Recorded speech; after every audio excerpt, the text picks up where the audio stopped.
दिनांक 1 जून रोजी आमच्याकडे पिंपरी चिंचवड किलोमीटर तळेगाव दाभाडे पोलीस स्टेशनमध्ये आम्हाला आमचे मालमत्ता गुन्हेविरोधी पथकातील अंमलदार गणेश सावंत यांना मिळालेल्या गोपनीय बातमीवरून आम्ही 3 सराईत गुन्हेगारांना ताब्यात घेतले होते।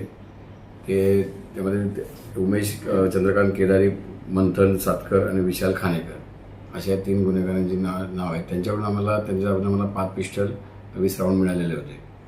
सदर आरोपीने आम्ही तळेगाव दाभाडे पोलीस स्टेशनमध्ये गुन्हा दाखल केला होता। त्यामुळे तपासामध्ये असं निष्पन्न झालं की सदर आरोपीने हे सराईत अभिलेखावर गुन्हेगार आहेत आणि हे संघटित गुन्हे करत आहेत। हे संघटित गुन्हे करत असल्याकारणाने आणि अभिलेखावर गुन्हेगार असल्याने यांना आळा घालण्याकरता आणि त्यांच्यावर आम्ही तत्काळ कडक मोक्कांवर कारवाई केलेली आहे। यांना मोक्का कलम यांच्या सदर गुन्ह्यामध्ये आम्ही वाढ केलेली आहे आणि सदर गुन्ह्याचा तपास इथून पुढे माननीय आमचे ACP विशाल हिरे साहेब हे करत आहेत। ह्यामध्ये आम्ही नागरिकांना असं आवाहन करल्यामध्ये की कोणी पिंपरी चिंचवड ऐकलं राज्यामध्ये कुठे कोण बेकायदेशीर पिस्तूल बाळगून नये, विक्री करू नये किंवा पिस्तुलांचं बाळगून तरी दहशत माजू नये। ह्या आरोपींनी यामध्ये असंच त्यांचं विक्री करण्याकरता आणि दहशत माजवण्याकरताही पिस्तूल आणल्याचं निष्पन्न झाल्याने आम्ही यांच्यावर मोक्काविरुद्ध कडक कारवाई केलेली आहे।